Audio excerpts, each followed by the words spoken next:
주중에 한국이 북한의 형제 국가인 쿠바와 수교를 하게 되어 큰 화제가 되고 있습니다. 쿠바와 관련해서 유명한 사람이 체바라라는 인물입니다. 그는 아르헨티나 출신으로 의대에서 의학을 공부하다가 두 번에 걸쳐서 남미 여행을 하게 되는데 남미의 여러 국가들이 분열되고 가난으로 참혹한 생활을 하는 것을 목격하게 됩니다. 그는 남미의 이런 불행의 원인이 그 외세 침략 때문이라고 보고 이 외세를 몰아내는 혁명가의 길을 가게 됩니다. 1950, 60년대 많은 사람들이 그를 쫓았고 쿠바에서 그가 크게 성공을 하게 됩니다. 그런데 체바라는 1967년 축군의 밀고로 체포되어 처형을 당하게 됩니다. 체바라는 죽은 후에도 유명했는데 그의 머리카락이 경매에 붙여져서 큰 비싼 가격에 팔리기도 하고 그를 주인공으로 한 영화가 만들어져서 큰 인기가 있었습니다. 그런데 최근에 그와 관련된 새로운 사실이 알려지면서 큰 화제가 되었는데 그의 처형을 지휘했던 장교의 증언이 언론에 공개가 된 겁니다. 체바라는 체포되어 곧 죽게 될 상황에서 어떻게 해서든지 조금이라도 더 살려고 협상을 시도했다는 겁니다. 이런 사실이 그를 영웅으로 존경하는 많은 사람들을 실망시킬 수 있습니다. 우리는 이런 모습을 보면서 사람 누구나 죽음 앞에서는 참 약해질 수밖에 없다 하는 생각을 하게 됩니다. 오늘 말씀에 보면 예수님도 죽음 앞에서 크게 고민하고 죽지 않으려고 하는 모습을 보게 됩니다. 오히려 제자들은 예수님과 함께 죽겠다고 큰 소리를 치고 있어요. 이 겉으로 보면 그러한데 실제로 보면 정반대이고 여기에 중요한 영적인 의미가 있습니다. 그런데 오늘 말씀만큼 인간이 얼마나 약하고 또 주님이 얼마나 강한가 하는 것을 보여주는 말씀이 없고 예수님의 연약하게 보이는 부분이 우리에게 영적인 큰 유익이 되는 것을 보여줍니다. 먼저 예수님이 제자들이 자기를 버릴 것이라고 말씀하시는 것에 대한 베드로의 반응을 보겠습니다. 27절, 28절을 한 절씩 그대로 읽겠습니다. 예수께서 제자들에게 이르시되 너희가 다 나를 버리리라 이는 기록된 바 내가 목자를 치리니 양들이 흩어지리라 하였음이라.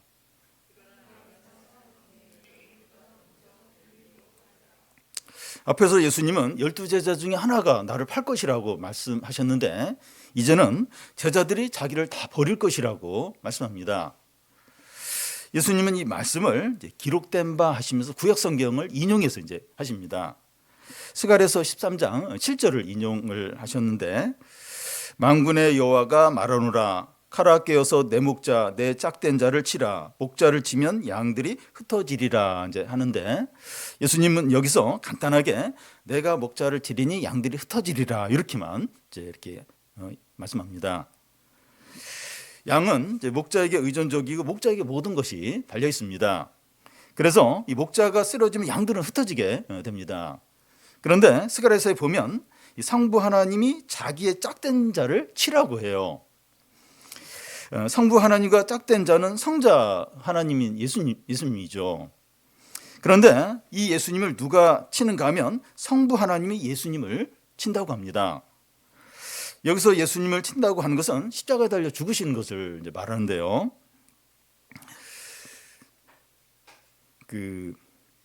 예수님이 십자가에 달려 죽으시는 것은 악한 자들에 의해서 당한 것이 아니라 하나님 아버지가 주도적으로 이 일을 하신다는 겁니다. 양들의 죄를 대신해서 목자신 예수님을 치시는 거죠. 이렇게 하는 이유가 양들을 살리기 위해서입니다.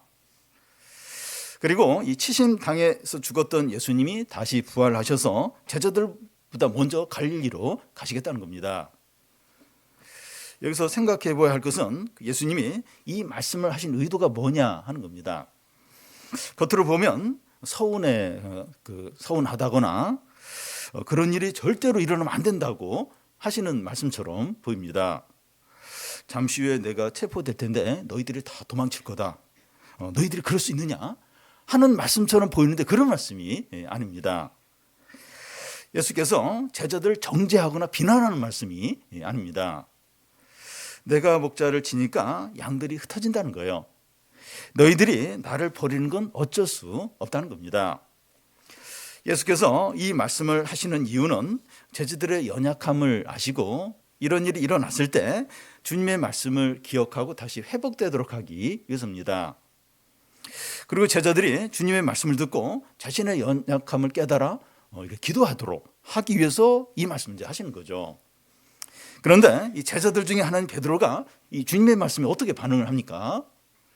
29절에서 31절까지 한 절씩 교독하겠습니다. 베드로가 여짜오되 다 버릴지라도 나는 그리하지 않겠나이다.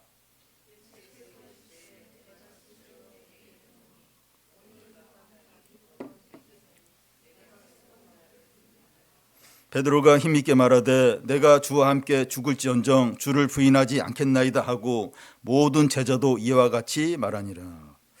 베드로는 그동안 이 제자들의 대변인 역할을 주로 했는데 여기서는 딱 그 다른 제자들과 자기를 구분을 시킵니다. 다른 제자들은 주님을 다 버리더라도 나는 절대 그렇게 하지 않겠다는 거예요.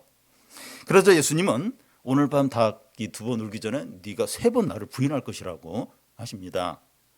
그러자 베드로는 더 힘있게 더 힘있게 자신있게 말하는데 내가 주와 함께 죽을지언정 주를 부인하지 않겠나이다. 확신을 가지고 맹세까지 하면서 그렇게 합니다. 그러자 다른 제자들도 자기들도 그렇게 하겠다고 같이 막 이제 맹세를 합니다. 베드로의 이런 결심을 어떻게 봐야 합니까? 그는 순수한 마음으로 예수님을 사랑하고 있고 지금 환신을 하고 있는 거죠. 베드로의 믿음은 대단하고 하나님 나라에 큰 도움이 될 것 같습니다. 도망간다는 것보다는 훨씬 이제 낫죠. 교회와 선교를 위해서 저런 일을 하겠다고 큰 소리를 치는 사람이 있다면 아무 말이 없는 사람보다 훨씬 더 큰 도움이 될 것 같습니다. 그런데 나중에 보면 베드로의 이런 결심이 믿음이 아니고 하나님 나라에 도움이 전혀 안 되고 자신과 다른 사람에게 큰 시험거리가 되는 걸 볼 수 있습니다. 이 베드로의 문제가 뭐죠? 이 주님의 말씀보다 자기가 더 옳다고 주장하는 겁니다. 내가 목자를 치르니 양들이 흩어지기 때문에 이 너희가 나를 버린다고 이렇게 말씀을 하셨으면 우리가 이렇게 약한 자구나 하면서 인정을 해야 합니다. 우리가 약하고 넘어지게 되니까 주님을 더 의지해야겠구나 이렇게 해야 하는데 반대로 자기 자신을 더 의지를 이제 하는 겁니다. 베드로의 문제는 이 자기 자신을 확신하고 자기를 전적으로 의지하는데 문제가 있습니다. 이거 믿음이 아니에요. 자기 도취에 빠져 있는 거죠. 다윗은 골리앗과 싸울 때 자기의 물맷돌 기술을 의지하지 않고 오직 만군의 여호와 하나님을 의지를 했고 엘리야도 이 바알 선지자 450명과 대결할 때 살아계신 하나님을 전적으로 의지했습니다. 우리가 확신하고 전적으로 의지해야 될 것은 하나님과 그의 말씀이지 우리 자신의 경험이나 능력이 아닙니다. 우리가 말씀을 듣다 보면 힘이 나고 자신감이 생길 때도 있지만 약점과 허물들이 막 드러날 때가 있습니다. 나는 막 열심으로 막 하려고 하는데 그거 소용없다. 그렇게 하지 마. 이러면 막 힘이 확 빠지게 되죠. 우리가 말씀을 통해서 한계와 부족이 느껴질 때 하나님을 더 의지하고 말씀을 붙드는 기회로 삼아야 합니다. 우리가 확신하고 의지할 것은 우리 능력이나 재산이나 소유가 아니라 하나님과 그의 말씀과 그의 능력이기 때문이죠. 그러니까 무슨 일을 통해서 자신의 어떤 한계와 부족, 좌절감을 느낄 때가 있어요. 그래 나는 이렇게 약하지, 부족하지. 그래서 내가 주님의 능력을 의지한다. 주님을 다 바라본다. 이러면서 더 주님을 의지하는 기회로 이제 삼아야 이제 하는 거죠. 다음은 그 십자가를 앞둔 예수님의 태도입니다. 뇌 수술이나 이제 심장 수술 같은 큰 수술을 해야 할 때 아직 기간이 남아 있을 때는 여유가 있지만 수술 날이 일주일이나 하루 앞으로 다가오면 아무리 의지가 강한 사람도 말이 없어져요. 얼굴이 굳어지면서 긴장하고 두려워하게 됩니다. 그런데 모르는 사람이 용감하다고 베드로와 제자들은 주님과 함께 죽겠다고 큰 소리를 치고 있습니다. 반면에 예수님은 십자가를 앞두고 너무 긴장하고 너무 두려워하고 고통 가운데 계십니다. 예수님은 겟세마네 동산에 이르렀을 때 제자들을 이제 한 곳에 머물게 하시고 세 제자 베드로와 야고보와 요한만 따로 데리고 더 가십니다.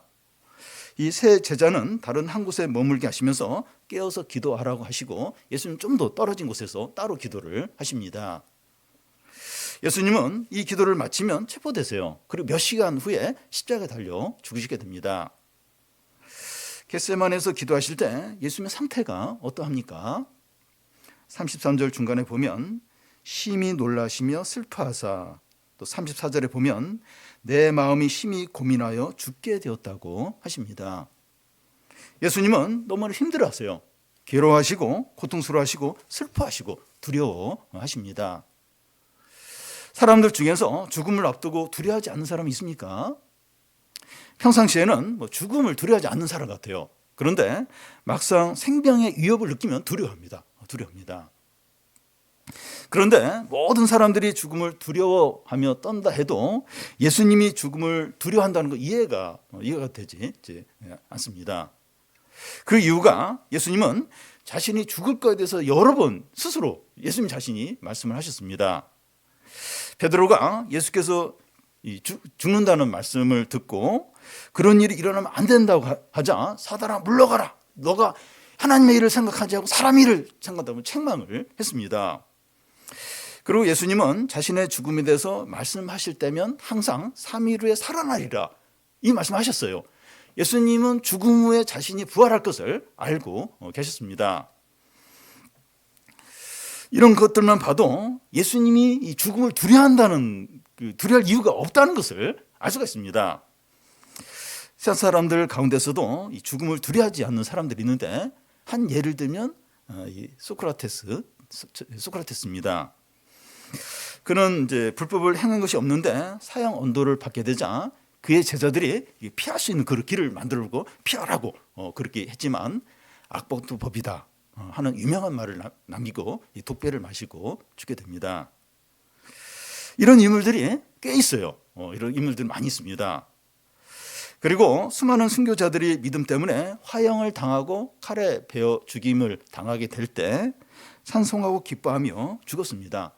사도행전에 보면 이 스데반은 이 동족들에게 돌에 맞아 죽어요. 그러면서 그 얼굴이 천사처럼 빛났다고 되어 있습니다. 근데 예수님은 순교자들이나 세상 위인들보다 못한 겁니까?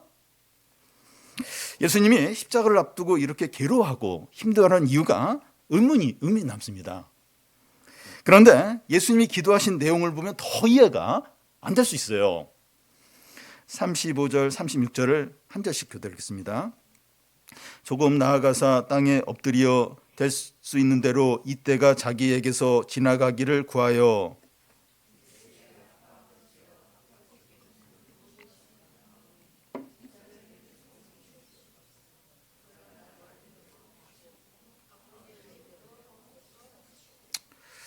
예수님이 드리는 기도의 내용은 십자가를 피하게 해달라는 거예요. 십자가 위에서 죽고 싶지 않다는 겁니다. 이것이 어떻게 된 겁니까? 지금까지 예수님이 하신 말씀과 반대예요. 반대가 되고 예수님이 십자가 죽음을 반대하던 베드로에게 사단아 물러가라 이렇게 책망한 것과 모순됩니다. 예수님이 왜 이러시는 겁니까? 이 소크라테스 같은 인물이나 순교자들보다 예수님의 수준이 더 이게 낮은 겁니까? 예수께서 십자가에 지신 것을 두려워하는 이유가 무엇입니까? 물론 십자가에서 처형당하는 것이 육체적으로 엄청난 고통이 있는 건 사실입니다. 그런데 예수님의 십자가 죽음은 일반 사람들의 죽음과 본질적으로 다르기 때문입니다. 죄를 모르고 죄와 전혀 상관없으신 분이 모든 사람들의 죄를 짊어지고 죽으신 거죠.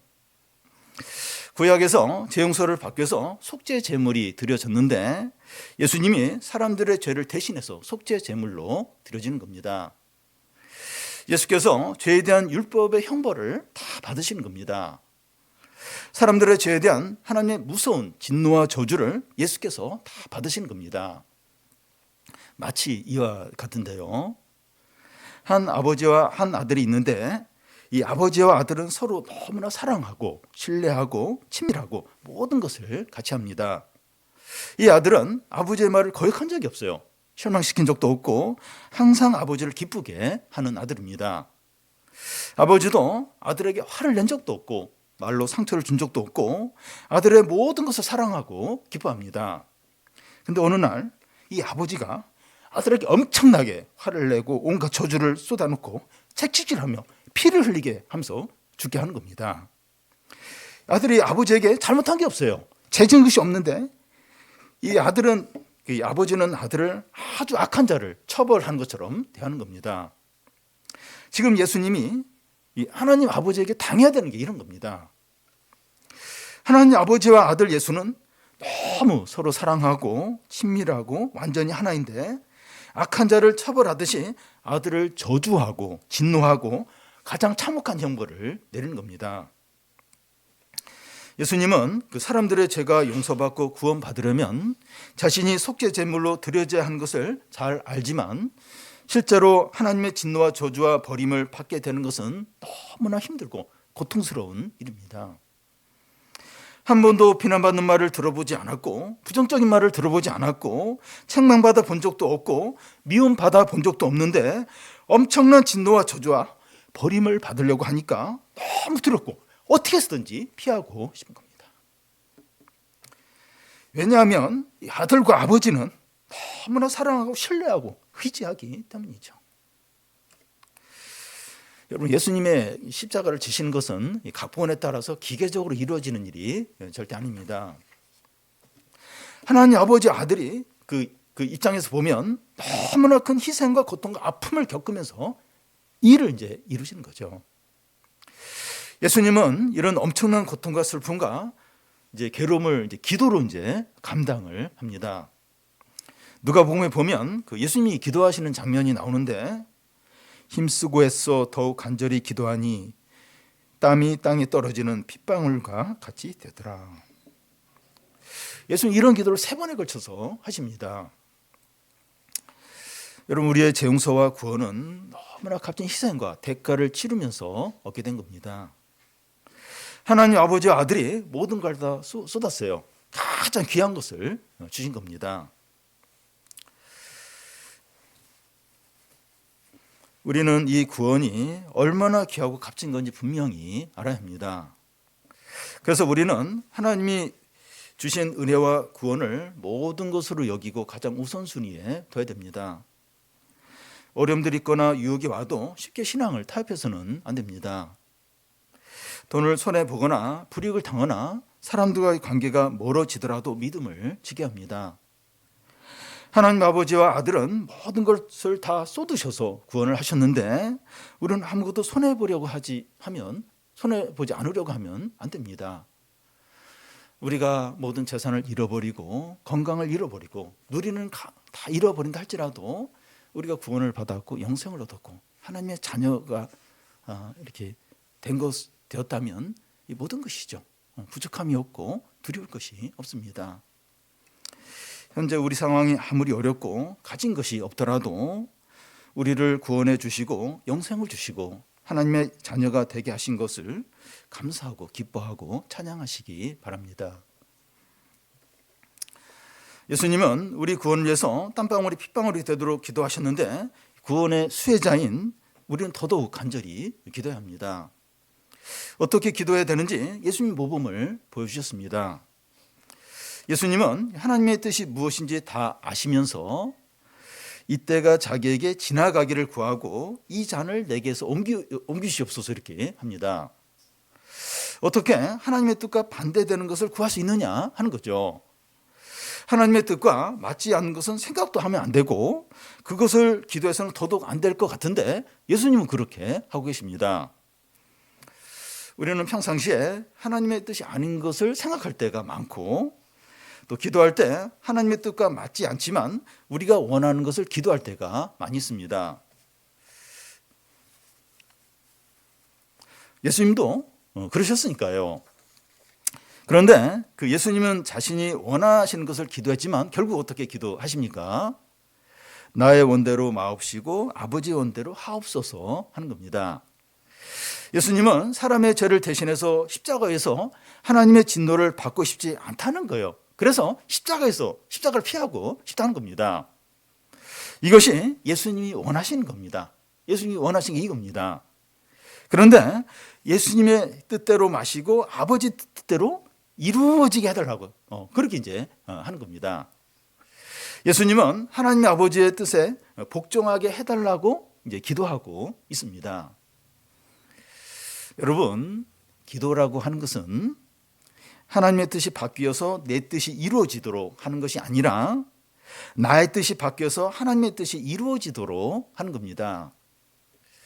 기도는 우리가 원하는 것이나 필요한 것이나 옳다고 여기는 것을 어떻게 쓰든지 관철시키는 것이 아니라 우리가 원하는 것들보다 하나님의 뜻이 더 우선하고 하나님의 뜻에 복종을 하는 것이죠. 기도의 모범인 주기도문에 보면 뜻이 하늘에서 이루어진 것까지 땅에서로 이루어지다 이렇게 합니다. 그러면 이 물질적인 것이나 우리의 필요를 구하면 안 됩니까? 그렇지 않습니다. 주기도문에도 일용할 양식을 주옵소서 하면서 물질적인 기도를 하도록 그렇게 합니다. 우리가 무엇이든지 다 구할 수 있는데 하나님의 뜻을 제일 우선적으로 구하는 겁니다. 하나님의 선한 뜻에 우리의 필요와 어려움과 중요한 것을 다 맡기시기를 바랍니다. 마지막으로 예수님은 이 땀방울이 핏방울이 되도록 기도하시는데 제자들은 어떻게 하고 있느냐 하는 거예요. 37절을 우리 같이 읽겠습니다. 돌아오사 제자들이 자는 것을 보시고 베드로에게 말씀하시되 시몬아 자느냐 내가 한 시간도 깨어 있을 수 없더냐. 유월절 만찬이 있던 그날 밤에 여러 가지 일들이 있었습니다.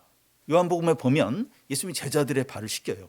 그리고 예수님이 너희 중에 한 사람이 나를 팔 것이다 이렇게 말씀하시고 가룟 유다는 중간에 나가버려요. 그리고 성찬식이 이루어지고 또 감난산으로 옮겨져서 이제 그곳에서 또 예수님은 기도를 하시게 됩니다. 제자들은 그날 밤의 일들이 많았기 때문에 피곤했고 그래서 예수님이 깨어서 기도하라고 했지만 그들은 잠들어 버렸습니다. 그런데 이 평소에 잠이 이제 많고 피곤하더라도 가족 중에 한 사람이 사경을 이제 헤매고 있거나 어린 자녀가 열이 나서 너무 이제 고통스러워할 때 부모는 졸려도 자지 않고 깨어서 간호를 하게 됩니다. 중요한 시험이 있거나 식판 일이 있으면 밤을 새워서라도 그 일을 이제 하게 됩니다. 지금 상황을 보면 제자들은 영적으로 긴장하면서 깨어 있어야 했습니다. 제자들 중에 하나가 예수님 팔 것이라고 그런 말씀을 하셨고 예수님의 죽음을 의미하는 떡과 포도주를 먹는 그런 성찬식을 했고 예수님은 너희가 나를 다 버릴 것이다 이런 말씀도 하고 또 예수님은 자신이 힘들어 죽겠으니까 너희들은 깨어서 기도하라 이런 말씀까지 방금 했습니다. 지금 분위기를 보면 영적으로 너무 심각하다는 것을 알 수 있어요. 조금이라도 생각이 있으면 긴장하면서 깨어서 기도를 했어야 했죠. 그런데 베드로와 제자들은 영적으로 무기력하고 침체되어 이제 잠들어 버린 겁니다. 이렇게 된 원인이 뭡니까? 하나님의 말씀을 주위에서 듣지 않았기 때문입니다. 너희가 나를 버리리라 오늘 밤에 닭이 2번 울기 전에 내가 3번 부인하리라 이런 말씀을 하셨으면 긴장하고 깨어서 기도하려고 했어야 했죠. 근데 베드로는 예수님 말씀을 듣고도 자기는 도망가는 일이 없다는 거예요. 또 예수님을 부인한 일이 절대 없을 거라고 확신을 했습니다. 예수님을 믿는 것이 아니라 자기를 믿었고 말씀을 확신하는 것이 아니라 자기의 의지를 확신한 거죠. 자기를 믿고 자기 능력을 확신한 사람은 기도해야 될 때 기도하지 않습니다. 왜냐하면 내가 다 할 수 있는데 기도해야 될 때 기도를 안 합니다. 그 결과는 철저하게 실패하고 무너지는 거죠. 예수님은 자고 있는 제자들에게 뭐라고 말씀하십니까? 38절을 같이 읽겠습니다. 시험에 들지 않게 깨어있어 기도하라. 마음에는 온이로되 육신이 약하도다 하시고 여기 마음은 온이로되 하는 것은 베드로와 제자들이 앞에서 결심한 것을 가리킵니다. 예수님을 절대로 떠나지 않고 죽기까지 함께 하겠다 이제 하는 거죠. 그런데 이런 결심이 너무 약합니다. 사람은 이 상황이 달라지고 시간이 지나면 이 마음이 달라지면서 결심과 의지가 바뀌게 됩니다. 우리 마음은 아침과 저녁이 다르고 식사하기 전과 후가 다르고 잠들 때와 일어날 때가 다르고 사람을 만나기 전과 후가 다르고 비온 날과 갠 날에 따라서 달라지게 됩니다. 예배를 드리거나 기도를 하면서 용서하고 잘해줘야지 이렇게 결심을 하고 나서 교회 계단을 내려가면서 다시 미운 생각이 밀려오고 또 당사자의 얼굴을 보면 다시 막 화가 막 치밀어 오르기도 합니다. 주일날 마음을 먹는 것과 주중에 학교에 가고 또 직장에서 사람을 만나면서 결심이 또 달라지게 됩니다. 우리 자신은 조심한다고 하는데 주위 사람들에게 무슨 말을 듣거나 또 자신의 약한 부분을 누가 건드리면 마음이 무너지면서 또 막 이렇게 넘어지게 되죠. 그래서 육신을 가진 우리는 어떻게 해야 합니까? 시험에 들지 않게 깨어서 기도하는 겁니다. 우리가 죄인이고 얼마나 약하고 얼마나 유혹에 쉽게 넘어가는가 하는 것을 항상 기억을 하는 겁니다. 선줄로 여겨지는 자는 넘어지기가 조심하라고 했고 교만은 패망의 선봉이라고 했습니다. 하나님을 의지하고 말씀을 믿어야 합니다. 자기가 얼마나 약한 죄인이고 하나님의 은혜가 없으면 한순간도 살 수 없다는 것을 인정하는 사람은 깨어서 기도할 수밖에 없습니다. 주여 불쌍히 여기소서 죄인입니다. 은혜를 베풀어 주셔서 항상 구하는 겁니다. 말씀을 들을 때마다 자신을 돌아보는 거예요. 겸손하고 은혜를 구하시기 바랍니다. 말씀이고 나는 할 수 있어. 그게 아니고 말씀을 들을 때마다 자신을 돌아보는 거예요. 겸손해. 그리고 은혜를 간절히 구하는 거죠. 시험이 들지 않게 깨어 기도하라. 마음은 온이로되 육신이 약하도다. 이 말씀을 하나님이 우리를 부르실 때까지 항상 이 말씀을 기억하고 사시기를 바랍니다. 예수님은 기도를 시작하기 전에는 너무나 힘들어하고 괴로워하셨지만 기도를 마치신 후에 완전히 달라졌어요. 41절 42절을 우리 같이 한번 읽겠습니다. 세 번째로 오사 그들에게 이르시되 이제는 자고시라. 그만 되었다. 때가 왔도다. 보라 인자가 죄인의 손에 팔리느니라. 일어나라 함께 가자. 보라 나를 파는 자가 가까이 왔느니라. 예수님은 가룟유다와 대상과 군졸들이 자기를 잡으러 온 줄로 아시고 그들에게 나아가자고 하십니다. 예수님은 십자가를 더 이상 피하려고 하지 않고 적극적으로 그 앞으로 나아가십니다. 예수님이 어떻게 이렇게 달라지게 되었습니까? 기도를 통해서 자신의 뜻을 하나님 아버지의 뜻에 복종시켰기 때문입니다. 이렇게 할 때 확신과 담대함과 용기가 생깁니다. 예수님도 기도를 통해서 회복이 되고 담대함과 확신이 생겼는데 우리는 더더욱 기도해야 되죠. 더더욱. 예수님도 이렇게 기도하고 막 회복이 되고 담대함이 회복됐다면 우리는 더더욱 기도해야 되죠. 예수님처럼 우리의 뜻을 하나님의 뜻에 복종하는 기도를 하는 겁니다.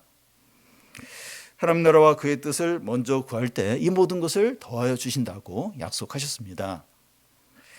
우리가 하나님의 뜻을 전심으로 구함으로 어떤 어려움과 절망적인 상황 가운데서도 믿음과 확신과 담대함으로 모든 것을 하는 성도들이 되시기를 바랍니다.